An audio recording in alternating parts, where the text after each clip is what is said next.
Ladies and gentlemen, welcome back to another episode of the Intelligent Moron with Alex Silva. I hope that everybody had a good Thanksgiving last week.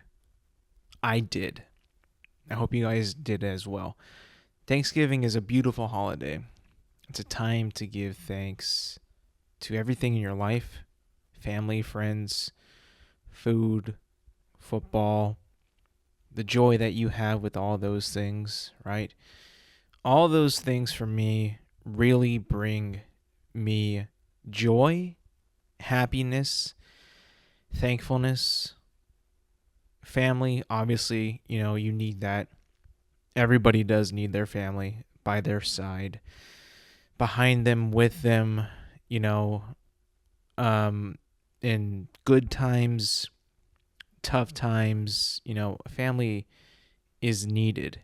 And it's been proven that families, can help you understand, situations that you might be going through.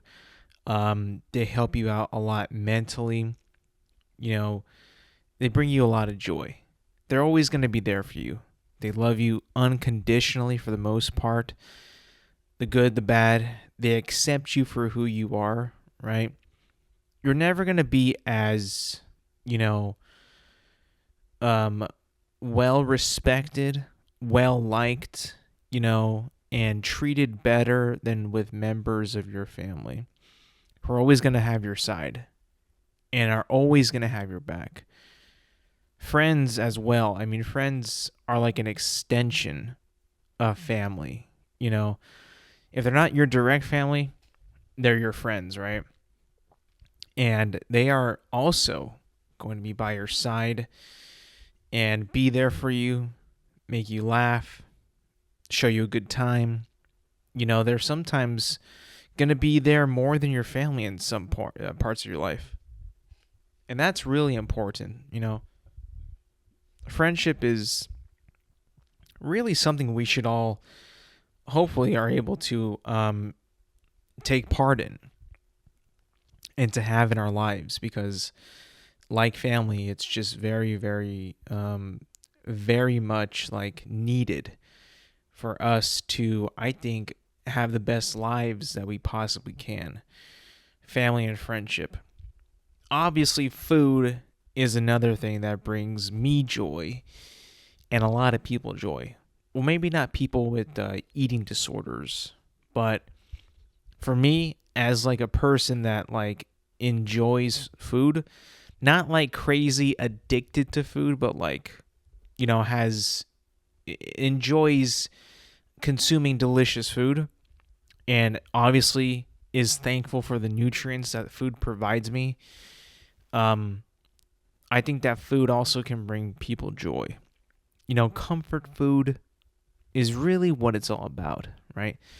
Like I mentioned a few weeks ago, like I'm on a quest for comfort. Like on Thanksgiving Day, that food that we have on Thanksgiving is nothing but comfort. And it's something that I treasure and cherish so much, because we only get Thanksgiving one time a year, right? Got to make sure that we cherish every single bite of that delicious food.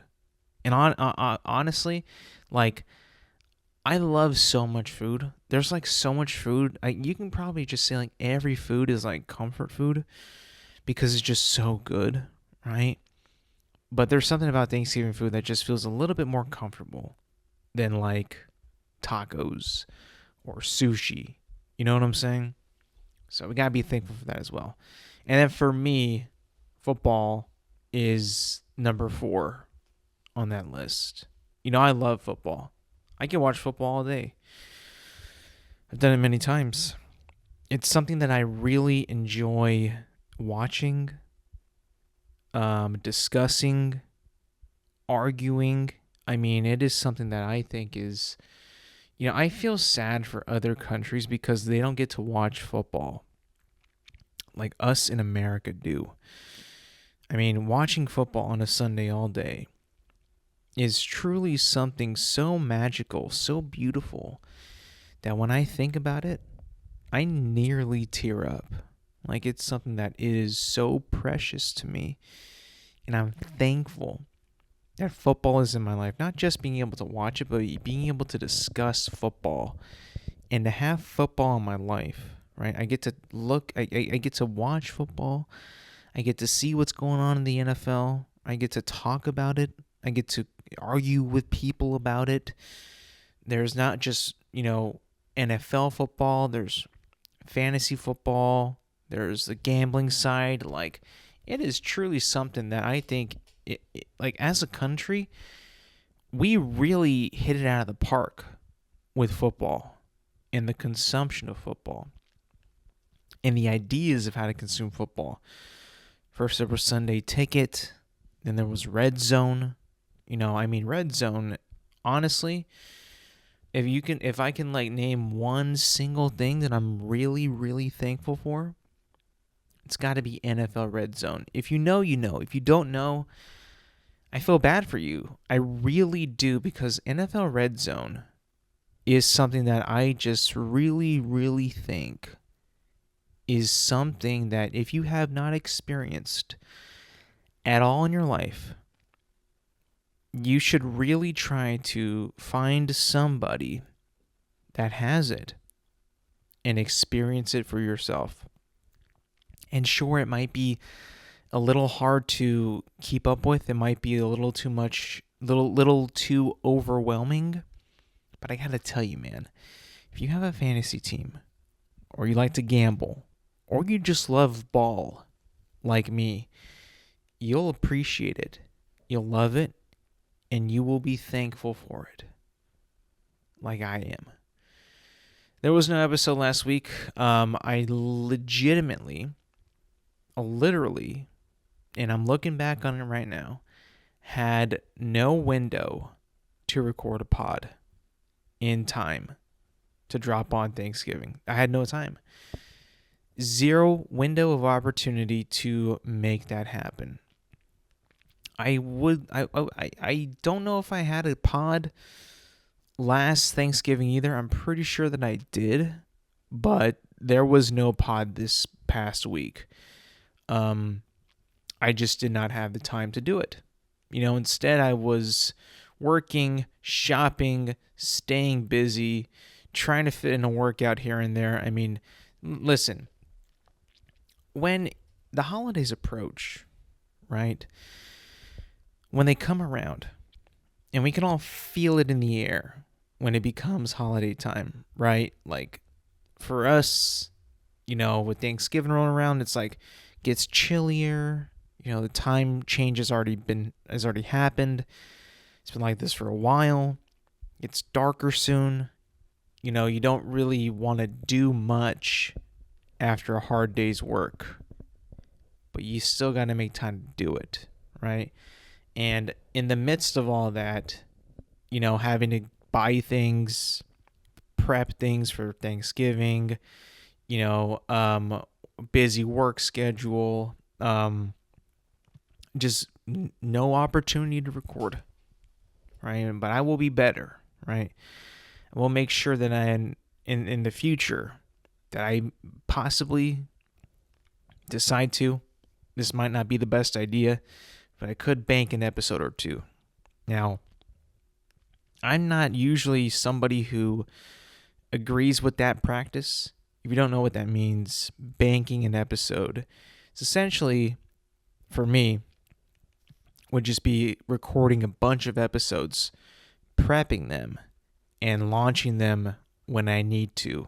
Like if I'm going to be busy a certain week, don't have time to record, won't have an opportunity to record, no openings, I can't get into the studio, I got a backup one that I could drop. That way there's always content per week. I could do that. I do feel like sometimes that's a little bit of a cop-out, not just because it's like, like I need to do it, right? I would be busy. I would have to be very busy and have like no time to record a pod for me to do that. But I also feel like it's like kind of like being a little not shorthanded, but like lack of effort putting into it for you guys. Because I try to make every episode like at least talk about the most relevant things that are happening. If I were to bank an episode, I'd be just, talking about something that, a bunch of random stuff, right? What if news breaks in the week before the pod? And I'm like, well, it would have been cool if I talked about that, but I had to bank an episode because I was going to run out of time. So I really, really try not to cancel episodes when I put out an episode. And I also try not to bank episodes either. It's a lot easier to not bank. It's really just simple just to record that week, edit it a little bit, put it out there. It's not the hardest thing to do. But then again, when it comes to this time of year, things just get a little bit more, busier. Things kind of pop up out of nowhere. And also, like, the fact that the sun goes down so early in the day now, I just don't like it. It makes me want to snuggle up in bed and just drift off to sleep, like at 4 p.m. I really don't like that. I know that it's, it kind of is supposed to happen that way, right? I know I live in California. I know I'm supposed to be in like a very sunny location, but when we actually get like a season like this where we have cloud cover, cold weather, fog, sometimes rain, feels kind of right. I'm not gonna lie. Like, they call it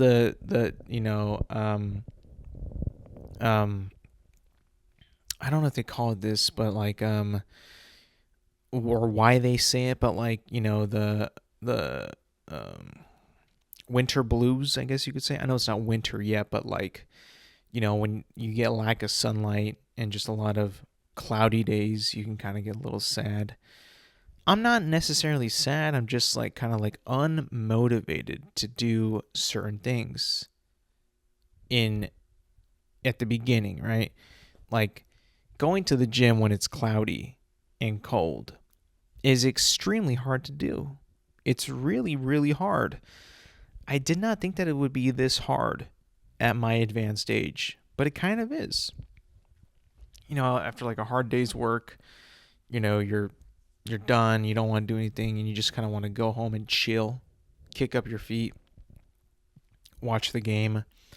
That's very tempting. That is something that I'm like, yo, that would be so cool just to go home and just kind of like chill on the couch, watch a little basketball during the week, but you don't do it.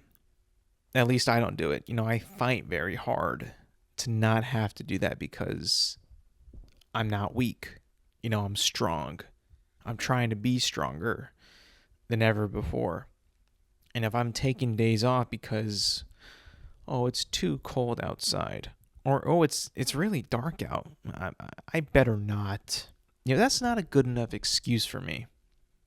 If I'm being honest with myself, like, that's not a very good excuse. It's too cold or it's dark out. Yeah, I don't think that's going to fly with me personally. Like, I know I'm extremely hard on myself, right? And I don't really think that giving myself an excuse is something that's very cool.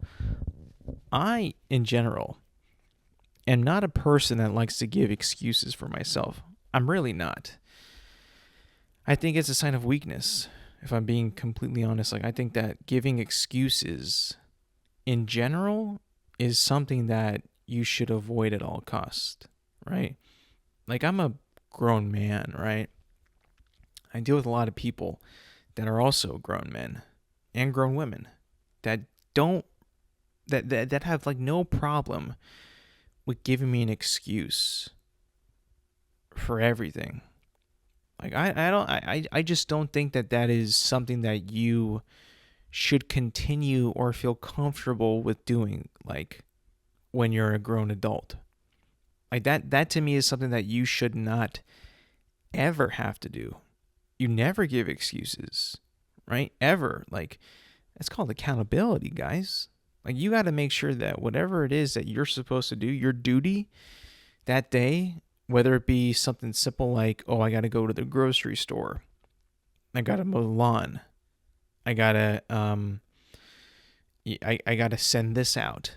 I gotta call this person, right? Something simple, right? Part of your just like daily routine, daily life, daily things that you gotta get done, and you don't do them, and you give yourself an excuse, right?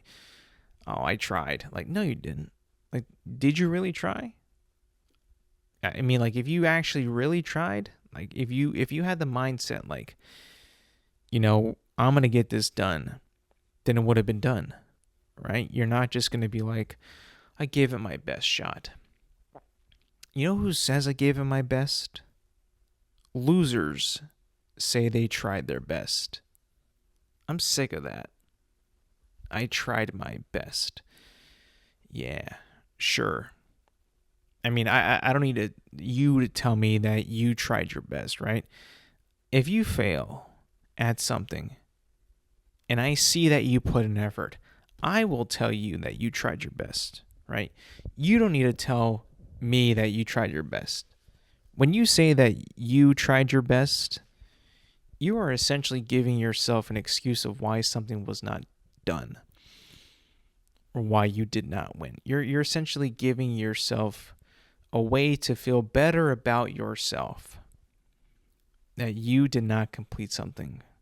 And that is something that I'm like, there's just a part in every person's life where that is no longer that should no longer be accepted by you yourself. In my opinion, that's just how I see it. That's how I view it. I don't think that there's anything. I think that ultimately, when you say you try your best, you're just saying that you failed, which is not a good thing. Failure isn't good. Something that I try to avoid every single day. I don't like failing. Doesn't feel good. Have you ever failed before? Failing is something it leaves a sickening feel in my being. And I don't like it. I don't like having to not having to. I don't like letting people down either. That's something that really does not sit well with me. If I am responsible for somebody and I have responsibility to those people, whomever it may be, I do not ever want to let them down. It actually makes me feel bad if I let them down, if I do not do what I am supposed to do. It rips me apart. I don't feel good. I mean, I might not even know the person all that well. I might barely know them.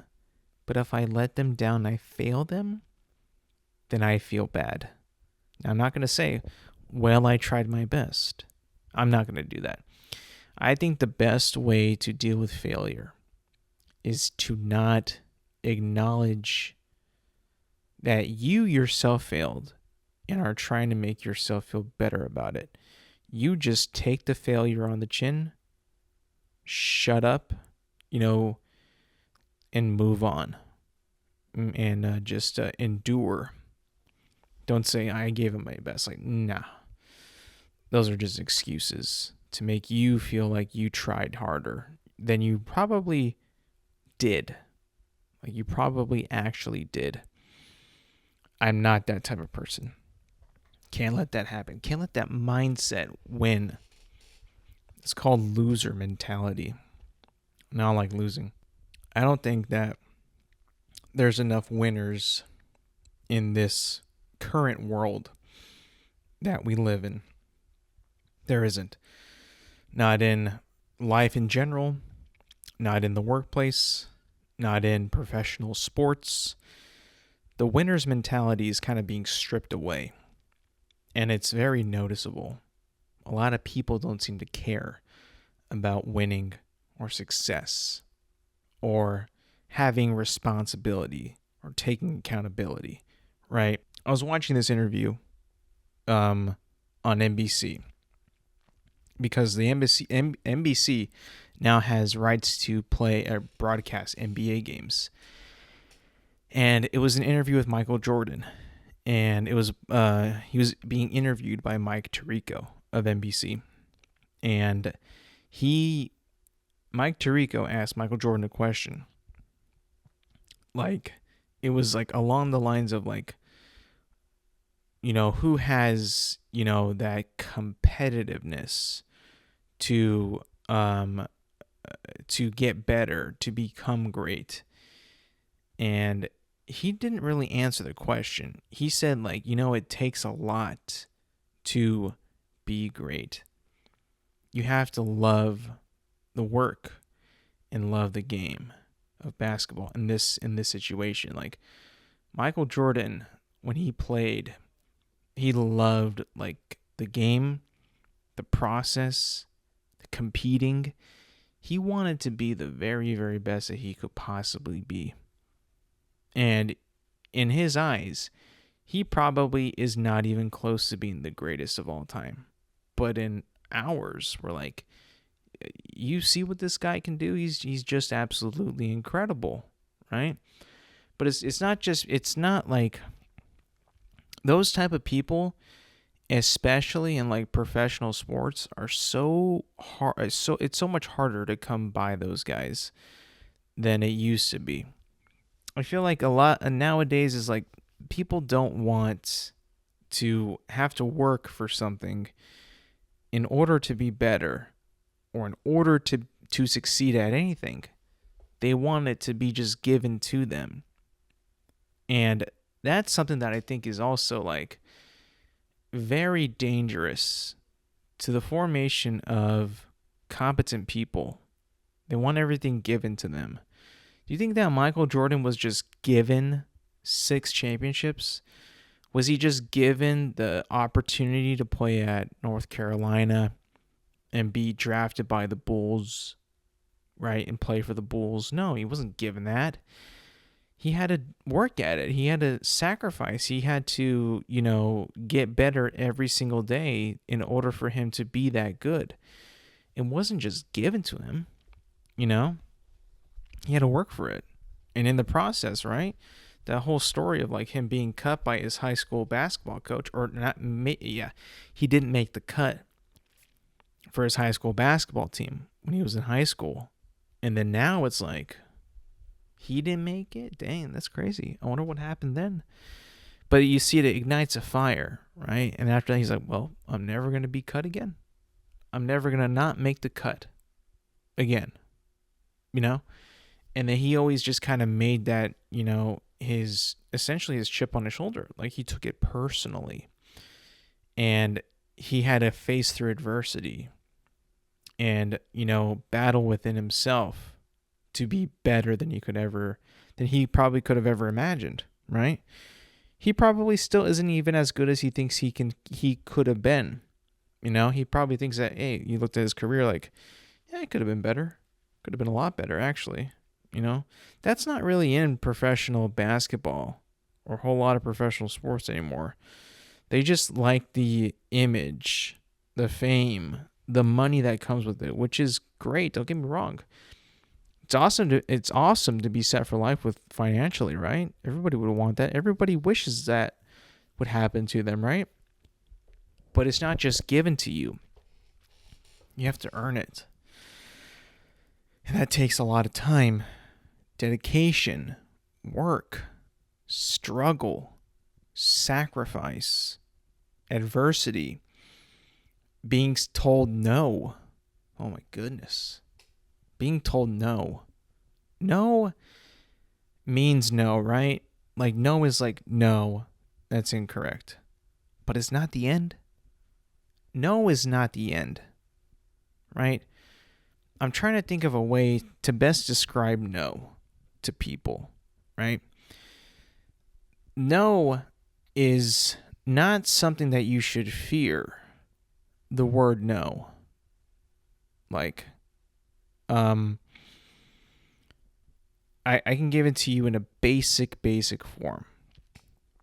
When you answer a question in class, right? Let's say there's like a question regarding something in math, right? Let's say it's an equation and you're like, the teacher asks you like, what does this equation mean, Or which equation would I use to solve this problem? And let's say you answer and it's the wrong answer. That teacher should say, no, that's incorrect. But that doesn't mean that you should quit after that. It's like, well, why no? Well, what did I do wrong? How can I improve? How can I get better? What did I not understand? How can I turn that no and harness that and not hear that again, if that makes any sense? You don't just give up after hearing no. You want to try to answer the question or another question correctly and be better, right? No doesn't mean, you have to stop everything. It just means you have to adapt. You need to be able to see how a process is being, followed and follow it that way, or adapt a little bit so you are able to follow it. Maybe what you're doing is not what is being asked for. Maybe what you're doing is wrong and you need to pivot. We all kind of are operating in a way that whatever we do is the right way to operate, whatever it may be, right? And we don't like to be told no as people. I don't like it either. Trust me. But I need to hear it. I need to hear it. I have to. If I'm doing something incorrect and the person tells me, you're fine. You're fine. You're good. You're all right. You're only doing that person a disservice. You're not helping them improve on whatever it may be. You're lying to them. You're saying that everything's okay, everything's going to be all right. It's like, no, that's not how it works. That is not how the world is going to work. You will have adversity. You will have things go against you. But are you just going to quit? No. You can't just quit. You can't just cry and quit. I see this a lot in college sports. And I think that I've talked about this a little bit here and there, but I think that, it's really, really damaging for college sports to have, they call it NIL. Well, they don't call it that, but they have this thing called the transfer portal, which is you can go to any school that you would like if you're not getting the play time that you think that you deserve, right? Now, everybody, again, kind of views themselves as, the guy in their own lives, right? And I understand frustration happens. Let's say that you're a top prospect, but you're not being played enough. You're being favored over other players, or other players are being favored over you. You're kind of in a disarray, confused. You're like, what's going on? Why am I not getting these opportunities? They're telling me no all the time. They're telling me no. All I hear is no. Sooner or later, these people or these students think I'm going to go somewhere where I won't be told no. And they'll just let me play, right? Because I deserve it. It's like, really? Do you? Are you the best option right now for this position? Are you the best candidate for this job? Are you the best person that we can pick for this particular project? Are you? Truly are you? If you are, then yes. That's awesome. Then you've earned it. If not, then you're not. We haven't been told no enough in this country. We just haven't. And it's only getting worse and worse. Nobody likes any sort of adversity. Nobody likes any sort of struggle in their life. They all just want to breeze right by without putting any type of effort, or not too much effort, right? It's quite sickening. It's really just, How could you be that type of person? How could you be like that? That to me is just so disrespectful to people who actually give an effort, try, put in something more than just a little bit of like a tiny bit of effort, right? They put way more into it than you did. Why should someone who puts in less effort be rewarded more than somebody who puts everything into it? It's not fair. Now, life isn't fair, but if you're not going to, nature and life rewards the hard workers. The lazy ones will not be rewarded. That's for damn sure. That will happen over and over and over again. I can guarantee you that. And there's like something that's happening in the NFL right now that has me hooked. It's not really a game. It's not a game that happened. It's what's taking place in New England.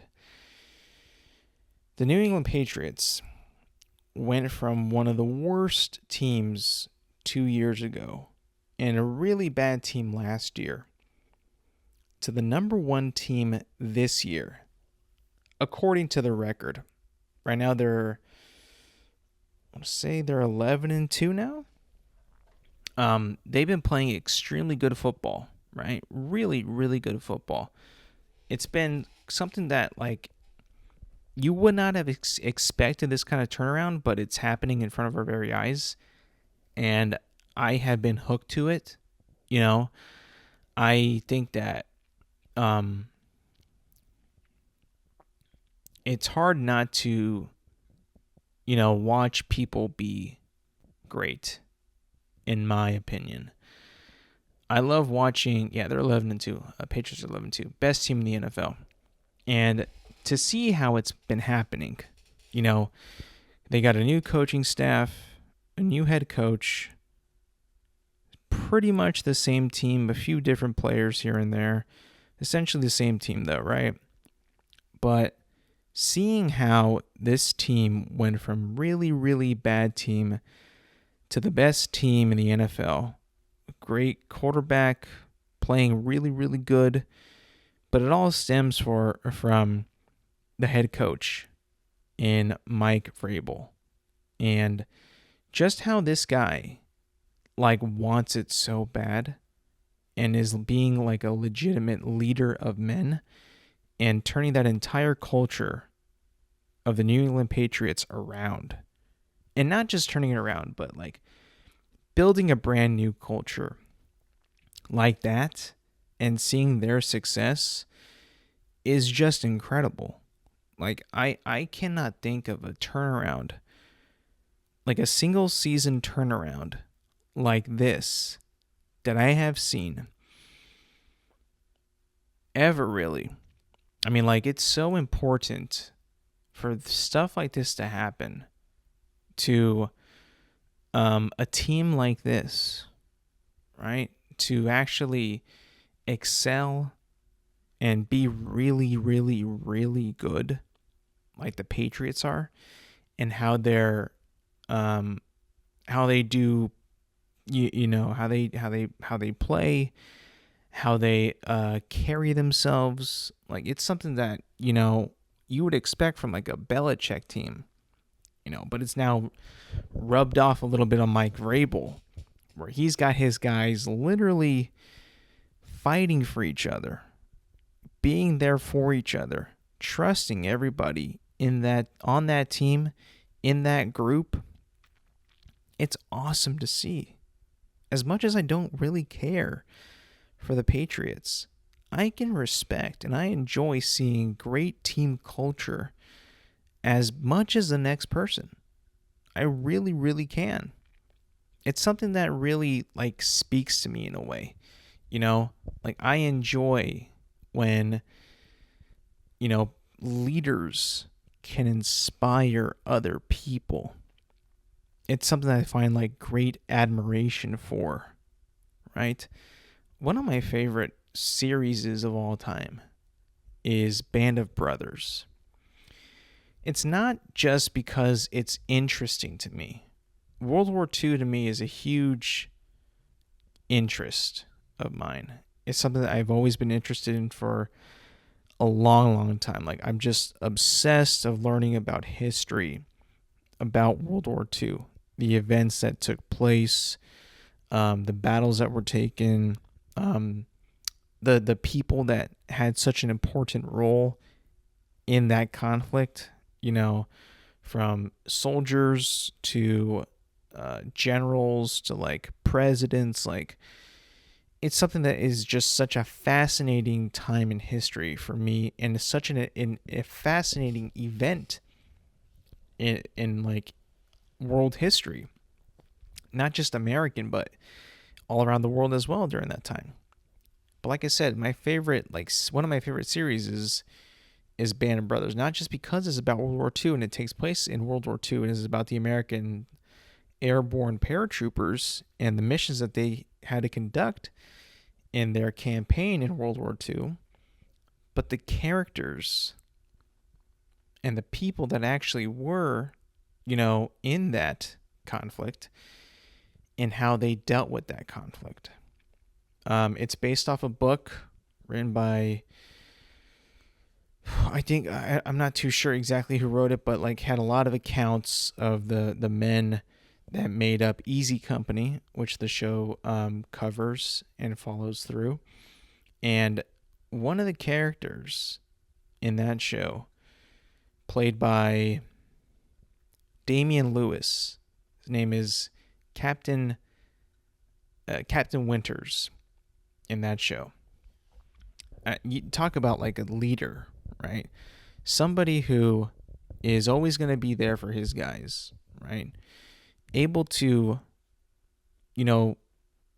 make sure that they're going to be okay, right? Always being calm, collected, cool, understanding, yet asking and keeping that standard that he is expected to keep and that his men are expected to keep, right? It's just something that's so powerful and is like, damn, I would go to war for this dude, Captain Winters, like I can see like why he was such a beloved leader in this period and in this like part of history, and I guess you could even say in this story, in the show and in the book Band of Brothers. It's just something that's so like you want to like gravitate to it. Like, it's like, dang, like those strong figures, right? Those strong people that are willing to, make the ultimate sacrifice, right? And actually care about you, right? It's like, it's crazy, but it's like you aspire to be like that. At least I do, right? I always try to be the best person that I possibly can.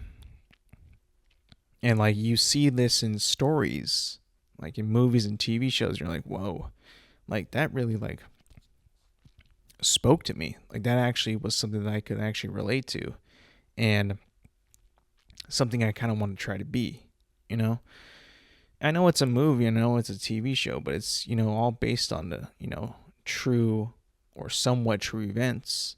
They're still like people that it took place with, right? Probably not the most truest stories, maybe not the truest depictions, but for the most part, they get the point across of all what we kind of want, what a good leader to be, right? And I think that those are key in life and key in other people, is making sure that they have good leaders to lead them, something I kind of look up to, just being a person that, can make that impact. You always kind of want to try to make the best impact that you can with people out there. At least I feel like it's my duty to do that. Can't just, there's a lot of people out there that, they don't have a whole lot of like guidance, right? not a whole lot of structure. If you're able to kind of provide that in a small way, I think it's very rewarding and very like something that can make you feel better as a person, right? Yeah, I'm somebody who enjoys doing a good deed, doing the right thing.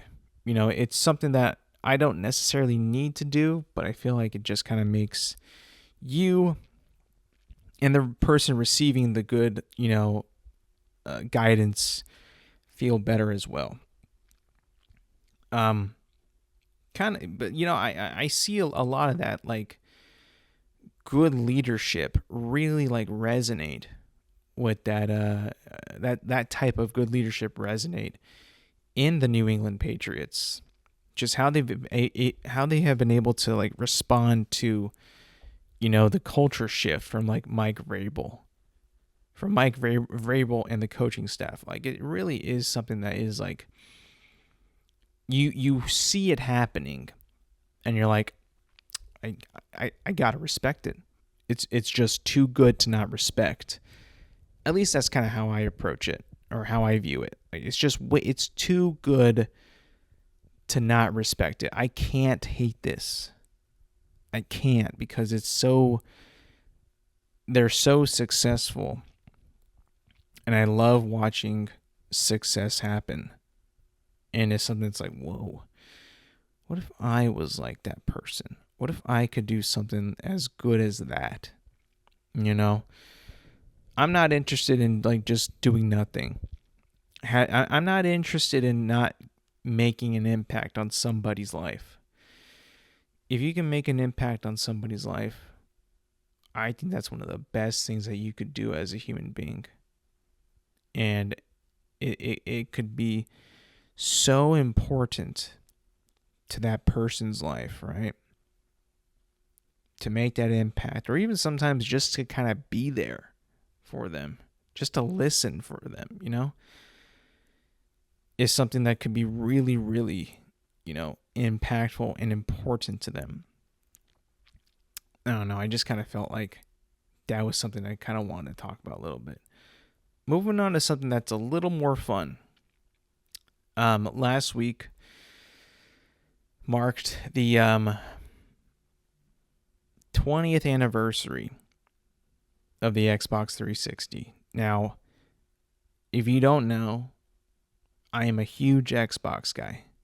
Had the original Xbox and then had a 360 when it came out. And let me tell you this, man, I loved that console.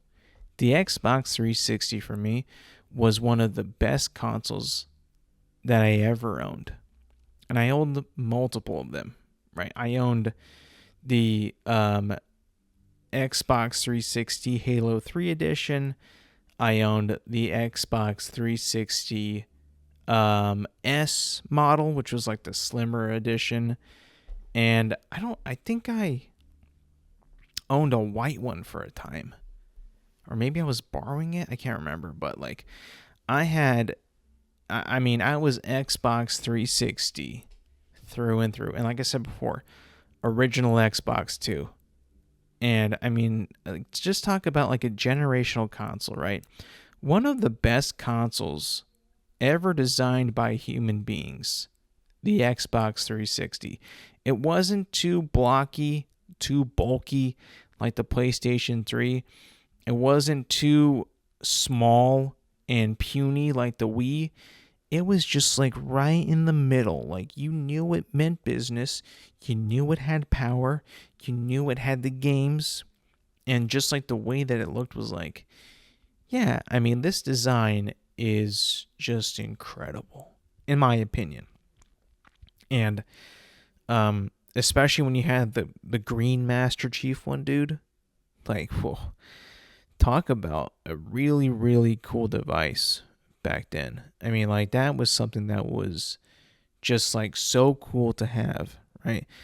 Despite all the problems, right? As you guys know, if you were an Xbox gamer back in the day, as much as I was loyal to the Xbox, and I defended the Red Ring of Death many, many times.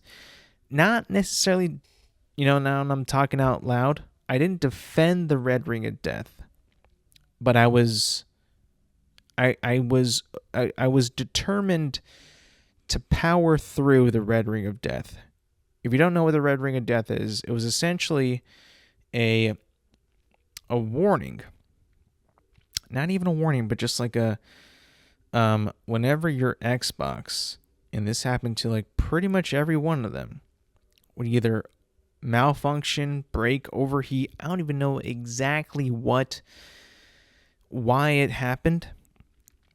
But essentially, if your Xbox needed maintenance, like it needed it badly, repairs, right?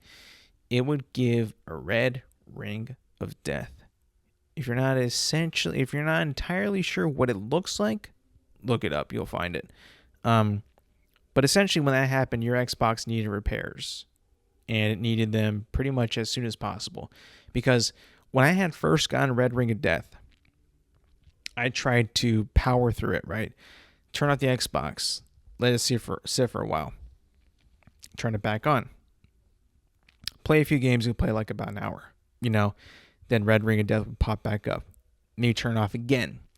And then you would keep it off for a while. You would dust everything out. You would, dust out the vents. You would, blow out the hard drive. You would like kind of make sure it's nice and cool. You would check the power supply. Was that overheating? You would point a fan towards the console itself. They used to, and I'm not even kidding you, sell fans that you could attach to the back of the Xbox 360 in order to keep your console cool. I'm not even kidding you. That was something that they sold for Xbox 360. And I was like, at the time, like, I got to get this. I got to make sure it's repaired. Do I got to send it into Microsoft? Can I send it to somebody else? Can my friend help me out? I was so loyal to this console. I wanted to, buy all the accessories to make it work better, And that was the first Xboxes, right? That was a major, major problem with like the first wave of white Xbox 360s. Mine was a Halo 3 one, and it had that problem too. And even when they made and launched the Xbox 360 Elite, which was the black version, which had a bigger hard drive space, right? I don't even know. I'm guessing it was called Elite because, one, it was black, and black is just cooler, and it had a bigger hard drive, right? But once we saw that those were getting red rings of death too, it's like, dang, shoot. This problem is like, unescapable. Like if you get an Xbox 360, you're going to get a red ring of death, And it was always like such a hard time, but a fun time because, us as the generation of Xbox 360, we love the console so much. The console had so much personality, so much good games. It had Halo 3 came out with it, and then ODST, Halo Wars, Halo 4. I mean, like, those games came out on the age of the Xbox 360. Coming off of Halo 1 and 2, that fan base was strong. And it was more than happily to get the new Xbox, that being the Xbox 360, right? So we were ready. We were going to die. We were going to go to war for this console. We did fight in wars. There was console wars between Xbox and PlayStation and us Xbox guys, man, through thick and thin with the Red Ring of Death, disk drive, having to put batteries in our controllers, no Blu-ray capabilities, mocking Xbox Live, mocking that we didn't have any cool exclusives. We went to war for that console. We went to freaking war. And that's when it had begun, right? When it was truly a war, a hot war. And we fought for that Xbox 360. And last week, it being the 20th year anniversary, man, brought up so many memories of that console, how much I love that console. And once we got the Xbox 360S, which was like the slim version, like I said, no more red ring of death problem. It's like it all kind of went away. But those first few years before that were truly painful. I will not admit. It was not something that was very fun. There was another problem with it too, though. I think a lot of people didn't really notice. And if it didn't happen to you, I would count you as blessed. But the Xbox 360, the first generation, the first look, for some reason, I don't know if this is just me, because I played the games way too much, or just because the console itself was like a little too strong, maybe not built in the most efficient way to keep discs safe.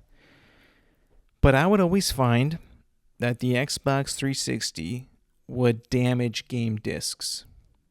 It would, one, kind of scratch them up a little bit, like in a ring on the disc, because of the way that the disc tray was manufactured.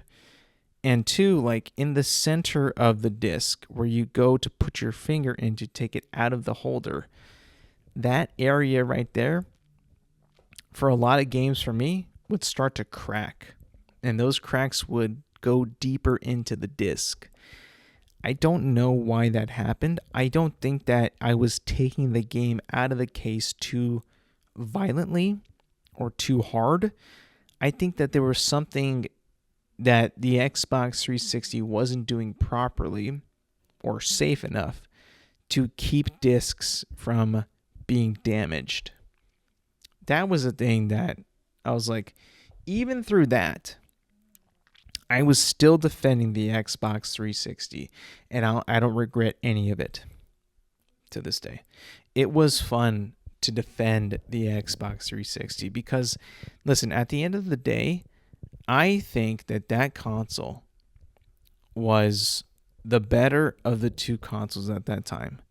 Better than the PlayStation 3. Way better.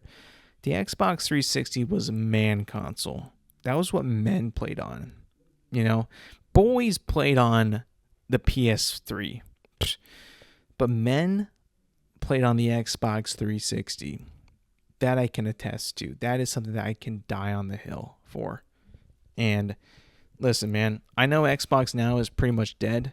I think Microsoft is kind of slowly killing it. I don't think I kind of know. But we'll always have the Xbox 360, right? We never had a console that had that much chadness than the Xbox 360. I mean, that was something that was truly a console for men. Made by men for men. Like the Xbox One, that was cool. Xbox One X, cool. Xbox Series X, not as cool. Kind of like the only option that we had, though, to play the next generation of games, but like, not a console that you would be as proud to have as an Xbox 360. So, I mean, hats off to the 360. Without that console, Xbox would not be where it is today. Even with all the problems, they would not be where they are today. And that's saying something. They survived so many problems, from red ring, malfunctions, breaking discs, so many designs, and they still were able to compete. Maybe not totally neck and neck with PlayStation, but at least sell some good amount of units during that time. So hats off to the Xbox 360. Couple more things before I get out of here. I have not seen Wicked for good. But you know what I have seen a lot of? And I don't really seek this out. It just kind of finds itself on my Instagram Reels feed.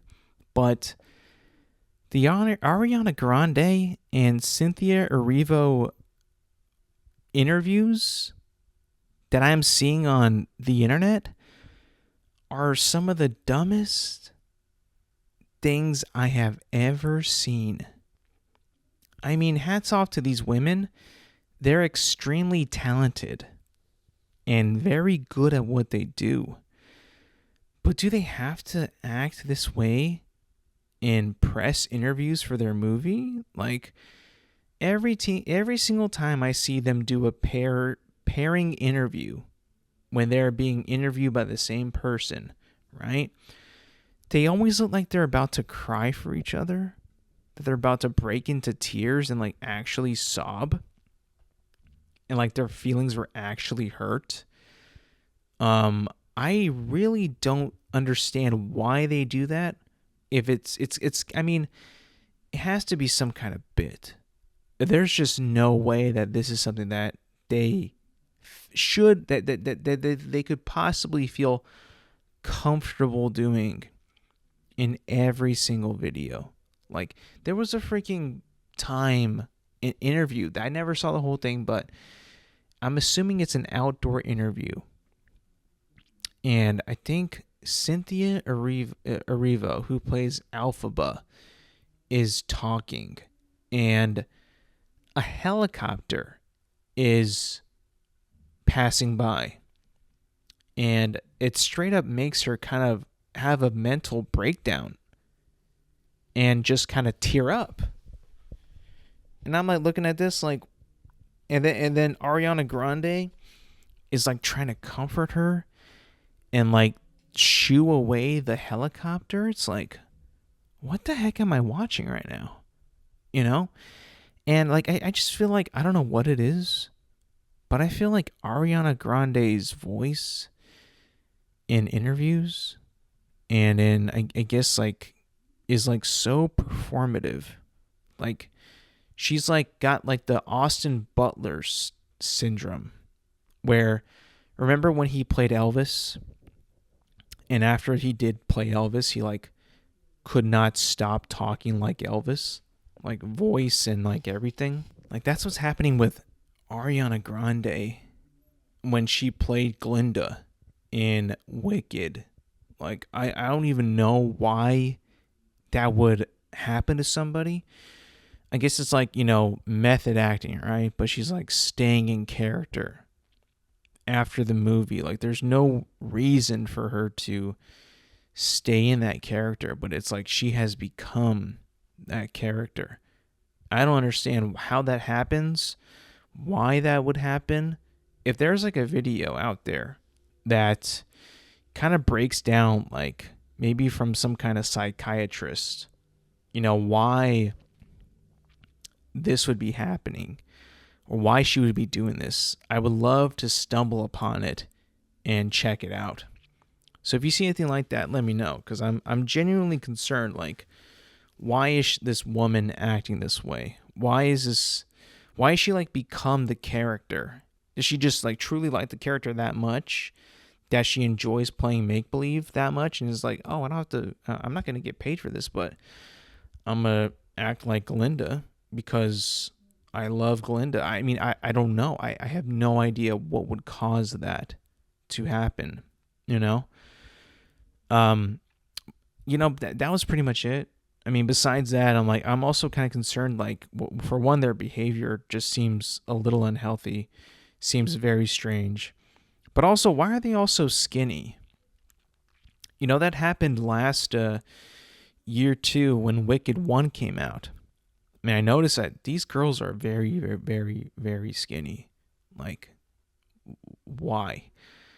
I don't quite know. I don't think it looks great. I'll be honest with you. I mean, it's not really up to me to decide like what they should be doing to their body, but it does seem kind of like strange that they're like incredibly, incredibly skinny, like to the point where it's like almost like it's more than concerning. It's like, are you sure you're healthy? Are you sure you're not hungry? Because I'm not gonna lie, you kind of look like you're hungry. And it wasn't just those two, but I also saw like um uh, um, uh the woman who plays not the wizard, but like the wizard's sister or something like that.